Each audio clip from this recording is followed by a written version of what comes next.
PKI itu nyata, PKI Gaya Baru, oleh Anton Permana dari Tanhana Dharma Manggrava Institute.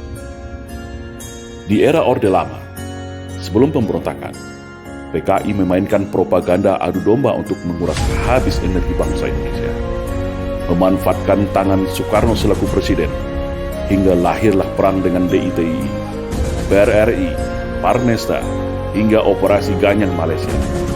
Padahal, sebelumnya, mereka semua adalah rekan-rekan seperjuangan Soekarno semasa perang merebut kemerdekaan. Tidak cukup di situ. Dengan fitnah sistematis Parpol Masyumi, HMI dibubarkan. Buya Hamka sebagai tokoh agama karismatik dipenjara tanpa pengadilan. Sampai pada puncaknya, 7 orang jenderal TNI nasionalis dibunuh. Setelah clear semua, yaitu tokoh kelompok yang dianggap akan menjadi batu sandungan disikat, barulah PKI ini melakukan kudeta, mengganti ideologi negara Pancasila dengan komunisme, atau yang kita kenal dengan Gerakan 30 September. Namun alhamdulillah, semua bisa ditumpas dengan sikap atas kekompakan TNI bersama masyarakat dan ulama. Rakyat bersama TNI, ulama, kiai, santri, GP Ansor, PII, dan para pemuda mahasiswa nasionalis baik dari kami dan KAPI bersama-sama bahu-membahu menumpas PKI dimanapun mereka saat itu berada. Namun hari ini mereka bangkit kembali dan sudah tampil di mana-mana, tentu dengan persiapan yang lebih matang.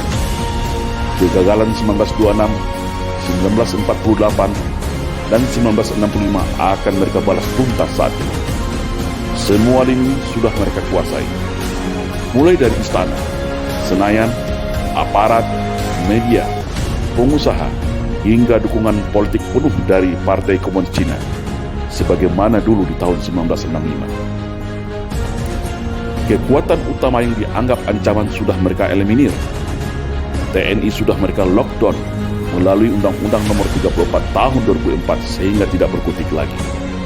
Agama Islam sebagai mayoritas di negeri ini telah mereka nistakan dan framing seolah jahat menakutkan dengan isu radikalisme dan anti kebinekaan. Ulama vokal Habib Rizik Syihab juga sudah mereka isolasi. Ustadz Alfian Tanjung dan pakar dalam hal komunisme sudah selesai mereka penjarakan. Ormas Islam yang besar-besar sudah mereka susupi dan pecah belah. HTI mereka bubarkan.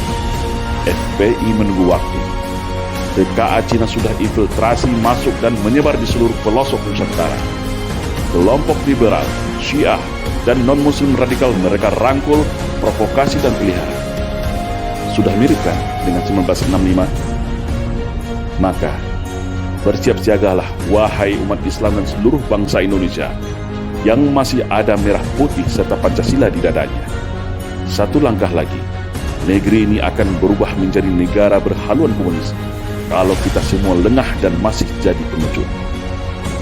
PKI hari ini adalah PKI Gaya Baru yang bangkit dari kuburnya. Komunisme Gaya Baru yang siap secara sistematis dan bertahap merubah Indonesia untuk berhaluan komunis. Hari ini mereka katakan negara tak butuh agama, cukup Pancasila saja. Setelah itu, bisa saja mereka bilang negara tak butuh Pancasila, cukup toleransi saja. Itulah siasat ala komunis, halus, sistematis, dan agitatif. Tidak ada kata mati dalam sebuah ideologi. Ibarat sawah dan ladang, ketika kemarau mungkin akan kering menjadi semak belukar. Tetapi ketika kembali disirami air, diberi pupuk, maka padi dan tanaman itu pun akan kembali tumbuh dengan subur. Dan hari ini, negara kita adalah surga bagi para anak-anak PKI. Jangan lengah, tetap waspada. Perkuat ketaatan keimanan kita kepada Allah Subhanahu wa Ta'ala. Perkuat kerukunan dan persatuan antar sesama. Karena ajaran komunisme tidak akan bisa hidup kalau rakyat Indonesia dekat dengan agama. Komunisme akan mati kalau kita sesama anak bangsa hidup rukun, saling toleransi, berdamai, dan bersatu tanpa membedakan sara.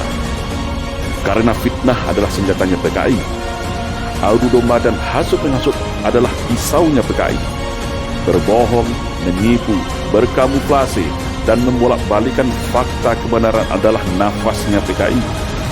Membenci agama dan berupaya menjadikan agama sebagai musuh negara adalah agenda utama PKI. Bersiap-siagalah wahai rakyat Indonesia. Mereka sudah ada di hadapan, di samping, di belakang, bahkan di sekeliling kita. Dan ingatlah, ketika ada yang mengatakan bahwa komunisme itu sudah mati dan tidak ada lagi, maka hati-hatilah, mereka itulah komunisme, atau minimal korban dari hasil cuci otak kader-kader komunis yang gemuis dan oportunis. Waspada.